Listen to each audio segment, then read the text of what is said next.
Bom dia, meus irmãos, que a graça e a paz do nosso Senhor e também Salvador Jesus Cristo seja com cada um de vocês. Que Deus possa abençoar a sua vida. E eu te convido nesse dia a tomar café com a palavra de Deus. Por isso, já prepare o seu café, pegue a sua Bíblia, seu caderno e a sua caneta e vamos juntos meditar na palavra de Deus. Gostaria de te convidar para que possa ler esse capítulo antes de iniciar esse estudo, esse devocional junto comigo. Que Deus te abençoe. Hoje é o capítulo 10 de Marcos, que tem 52 versículos, grandinho, rico, e vamos nos aprofundar. Primeiro, que no verso 1 Jesus vai atravessar o Jordão. Do verso 2 ao verso 12, Jesus vai falar sobre o divórcio, indagado pelos fariseus mais uma vez. Do 13 ao 16, Jesus vai abençoar as crianças. Do 17 ao 22, vai falar a parábola, vai falar do jovem rico. Do 23 ao 31, vai falar sobre o perigo das riquezas. Do 32 ao 34, vai falar sobre a sua morte e ressurreição. Do 35 ao 45, sobre o pedido de Tiago e João, que eu vou te explicar para vocês. E no final aqui, sobre a cura do cego de Jericó, do 46 ao 52. Amém? Então vamos lá. No versículo 1 aqui, Jesus atravessa o Jordão e se reúne com a multidão. E aí, fazendo isso, os fariseus, mais uma vez, maliciosamente, faz uma pergunta para tentar pegar Jesus. Todas as perguntas que Jesus fala, que esses fariseus falam, não é para saber mais, e sim para tentar extrair algo de Jesus. E acabou que a gente aprendeu muitas coisas através disso. E três coisas que eles queriam obter ali era, primeiro, arrumar uma contradição entre Jesus e as Escrituras, colocar Jesus contra Herodes, que vivia dessa maneira, onde foi confrontado por João e depois morto, como você sabe. Colocar Jesus contra Moisés, porque eles usaram que Moisés ordenou e tal. E colocar Jesus contra o povo, para acabar mesmo com Jesus. E aí eles perguntam, negócio de divórcio, repudiação da mulher e tal. E aí Jesus, no verso 5, responde que foi por causa da dureza do vosso coração. E desde o princípio fez Deus homem e mulher, e falou aqui da disciplina do casamento e tal. Então o primeiro ponto a destacar nessa passagem aqui é que o divórcio não é uma instituição divina. O divórcio não é um mandamento divino. O divórcio não é algo para ser pregado. Não. O divórcio é algo que a palavra do Senhor fala, se eu não me engano, em Malaquias, que Deus odeia o divórcio. Mas, entretanto, todavia, é permitido em alguns casos, como está lá no verso 12, caso de adultério. Eu creio que Deus permite isso porque Ele é o nosso Criador, Ele conhece o nosso coração, Ele sabe quão difícil é continuar com o casamento depois desse ato. A gente, como líder, a gente sempre vai motivar as pessoas a continuar, a perdoar, mas também a gente não pode ser hipócrita e não ter empatia de se colocar no lugar da pessoa, porque perdoar em si eu acho que não é tão difícil, mas o mais difícil é confiar novamente. Um casamento sem confiança fica difícil. Então eu creio, na minha interpretação, que Deus, Jesus, o Espírito Santo, eles permitem o divórcio em caso de traição por causa disso, entendeu? Mas não é a vontade dele, ele odeia o divórcio.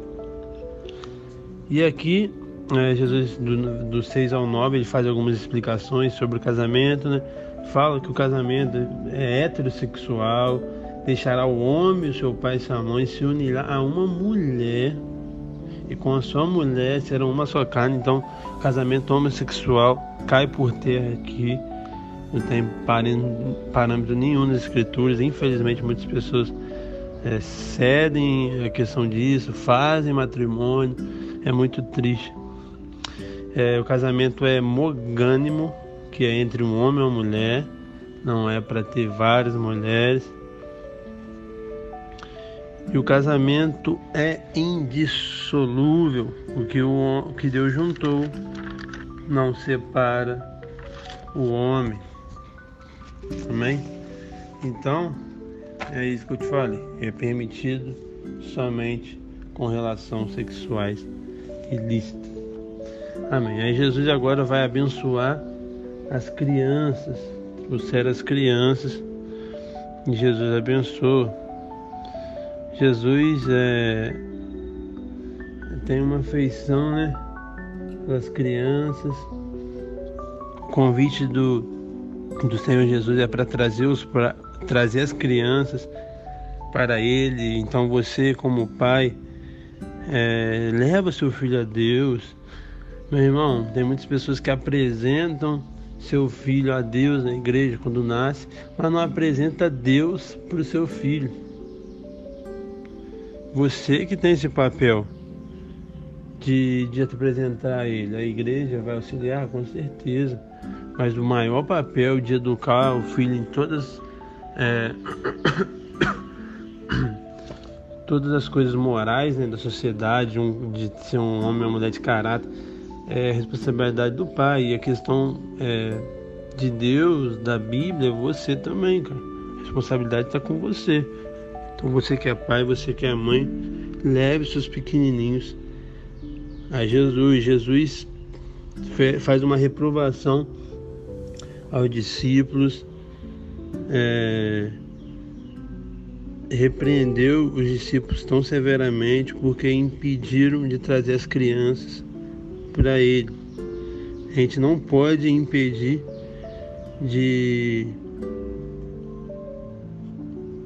das crianças ir a Cristo. Elas precisam de ir a Cristo. A gente tem que, desde cedo, como eu falei, apresentar Cristo para elas. Amém?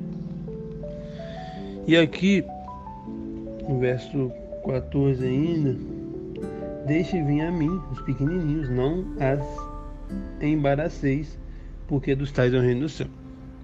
E o que Jesus não quis dizer?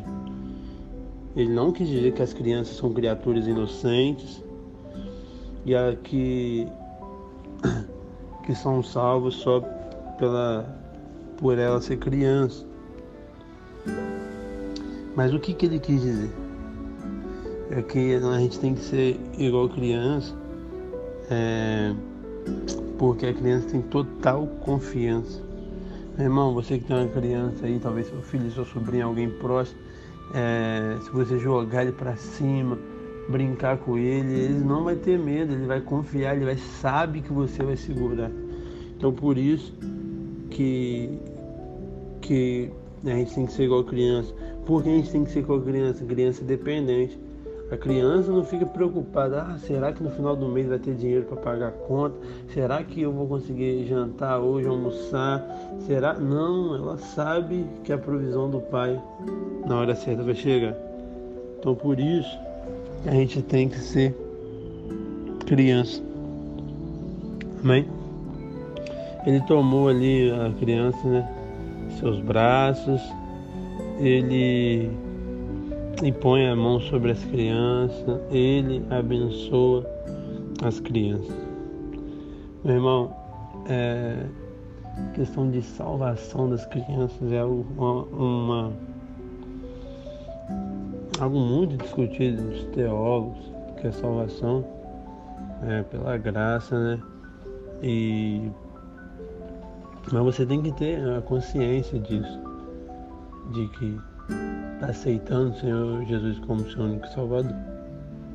Então tem muitas linhas. Eu entendo pela graça do Senhor que as crianças são salvas sim.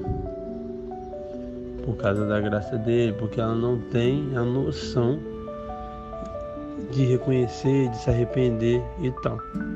Mas uma coisa que eu sei também é certeza, eu já conversei com alguns pais e muitos deles não aceitaram, e eu mostrei nas escrituras, eles ainda não aceitaram, mas amém, é que criança, meu irmão, mesmo sendo criança, ela tem pecados.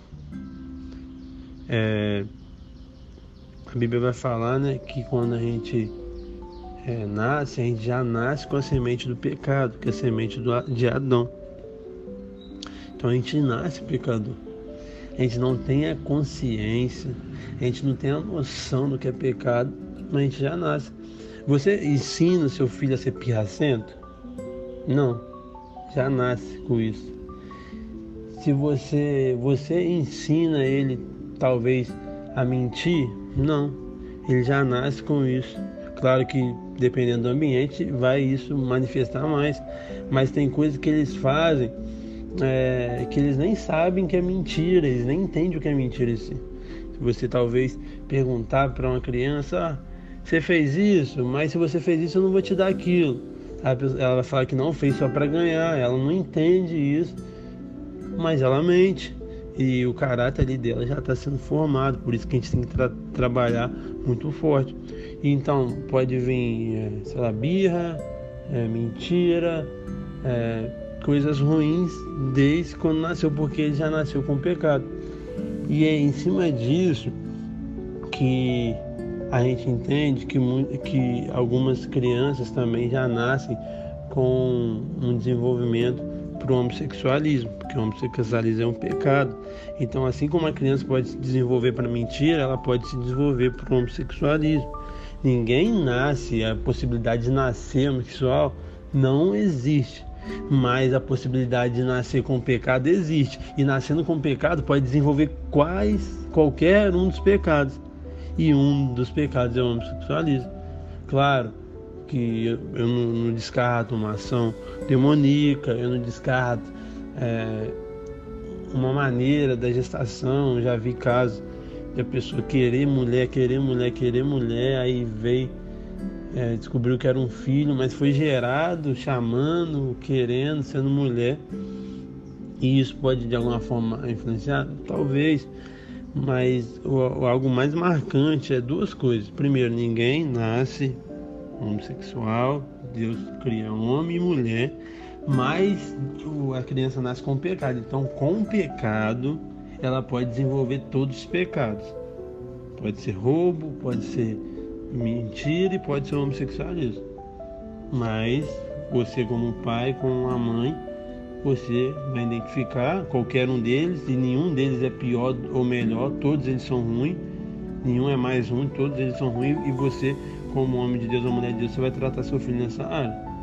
Não passe pano. Se você vê um trejeito no seu filho, começa a tratar, e tratar, quando eu falo, não é de brigar, é conversar, apresentar a ele a verdade, que é a palavra do Senhor. Se você vê seu filho mentindo muito, já trata agora, não acha bonitinho, não. Agora seu filho já está sendo formado, o seu caráter. Eu estou falando agora, com 1 ano, 2, 3, 4, 5, 6 anos, um dos anos principais para a formação do caráter do seu filho.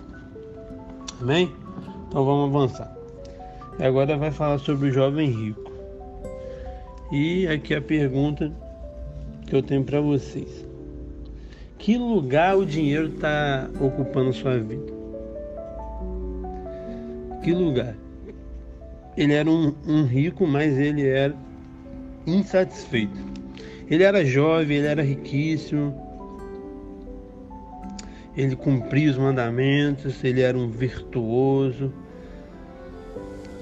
mas ele era insatisfeito com sua vida espiritual. Ele era uma pessoa sedenta para a salvação, era uma pessoa, ele foi para a pessoa certa, que era Jesus. Ele foi a Jesus com pressa. Ele foi a Jesus de forma reverente, chamando de mestre. Ele foi amado por Jesus. Tudo isso aconteceu com o jovem rico. Porém, ele estava enganado. E talvez eu e você podemos estar, não temos que vigiar.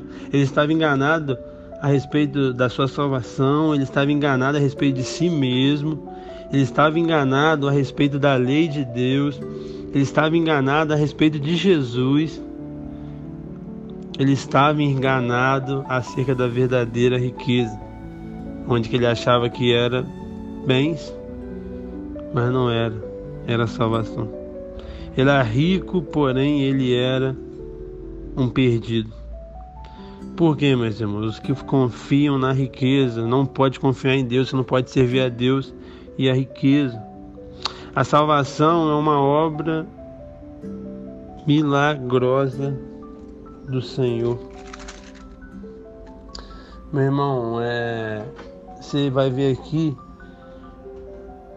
onde está escrito aqui no 22, ele, porém, contristado com essa palavra, retirou-se triste, porque era dono de muitas propriedades.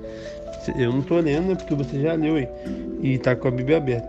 Mas, olha aqui no 21, Jesus amou ele, e disse: uma coisa te falta, vai vender tudo que dá, e dá aos pobres. Aqui eu não acredito que Jesus queria que ele vendesse tudo mesmo. Poderia, porque o evangelho é um evangelho de renúncia, mas eu creio que Jesus estava mais testando o coração dele, para ver se ele ia entregar, igual Deus fez com Abraão. O coração de Abraão estava tomado por Isaac, aí ele pediu para Abraão Isaac, na hora ele falou que não precisava. Eu acho que Deus ia fazer a mesma coisa com esse jovem rico, entendeu? E aí era só um teste mesmo, e ele foi reprovado nesse teste, por causa que ele era muito rico. A Bíblia fala no 22 que ele saiu muito triste porque ele era muito rico. Meu irmão, será que a riqueza não tem tirado o melhor da sua vida? Você tem que vigiar em cima disso. E aqui Jesus fala do perigo da riqueza, o quão difícil é um rico entrar no reino dos céus. E aí fala, então quem pode ser salvo? E Jesus fala que para o homem é impossível, mas para Deus tudo é possível. Então a salvação é algo milagroso. Amém? E aí Pedro continua exclamando e falou: e nós, Pai? E nós, Jesus, que deixamos tudo e te seguimos? Aí ele dá essa motivação para quem fez isso. Tomou Jesus e falou: em verdade vos digo que ninguém que tinha deixado casa, irmãos, irmã, mãe, pai, filhos, campos, por amor de mim e por amor do Evangelho, não receba essa recompensa. Não receba já no presente e não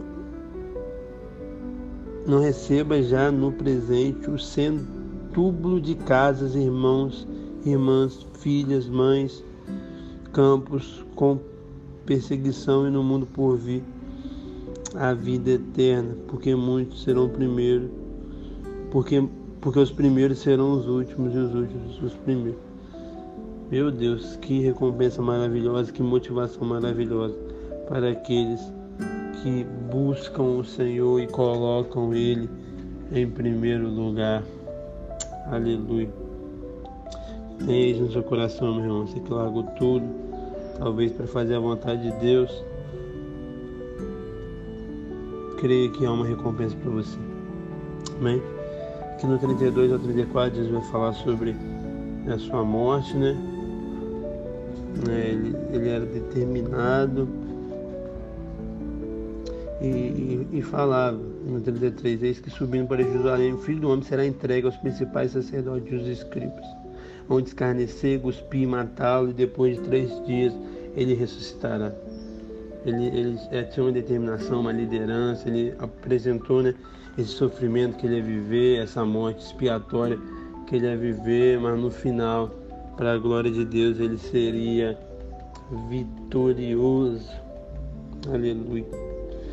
Aqui no 31, do 35 ao 45, Tiago e João faz um pedido egoísta aqui para Jesus. Eles falaram: permitir que na tua glória sentamos à tua direita ou à tua esquerda. Eles pedem um pedido egoísta, sem entendimento, porque ele falou no 38 aqui, que poderia, no 39, que poderia beber o cálice de Jesus. Tadinho deles, muito sem entendimento. E acontece, né, em meio ao entendimento, uma pergunta soberba, uma consequência também inevitável, que os discípulos, os 10, né, ficaram bravos com Tiago e com João. E aí Jesus fala aqui no 42: sabeis que são considerados governadores dos povos, que têm sob seu domínio, e sobre eles seus maiores exercem autoridade. Entre vós não é assim. Pelo contrário, quem quiser tornar grande será o vosso serviçal. Então a grandeza segundo o Senhor não é ter muitos seguidores, muito dinheiro e status. A grandeza segundo o Senhor, a Bíblia, o cristianismo, é servir todos. A pessoa que mais sabe das Escrituras, que mais tem a presença de Deus, é a que serve mais. Serve acima de tudo. 44. Quem quiser ser o primeiro entre vós será servo de todos. Porque o Filho do Homem não veio para ser servido, mas para servir e deu sua vida em resgate a muitos. Olha isso, o Filho do Homem. Ele não veio para servir, sim. Não veio para ser servido, sim para servir. Se ele fez isso, quanto mais a gente, meu irmão. Como você quer só privilégio, só status e não quer servir? Nós temos que aprender com o nosso Deus. E aqui a cura de um cego aqui em Jericó. Como eu falo, né? Vamos analisar a cura dele para a gente glorificar mais a Deus. A condição dele antes de Cristo. Ele vivia numa cidade condenada, ele vivia na velha Jericó, né? Uma cidade já condenada, amaldiçoada, que só estava só os restos dos destroços da cidade. Existia uma Jericó nova.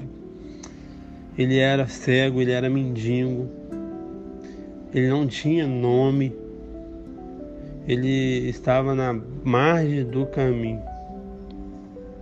Tudo isso era esse cego. Tadinho. E não é só ele, mas uma família toda sofria com ele. E aí ele teve uma decisão. Bartimeu buscou a Jesus na hora certa, buscou a pessoa certa, buscou Jesus com perseverança, humildade. Ele exclamou: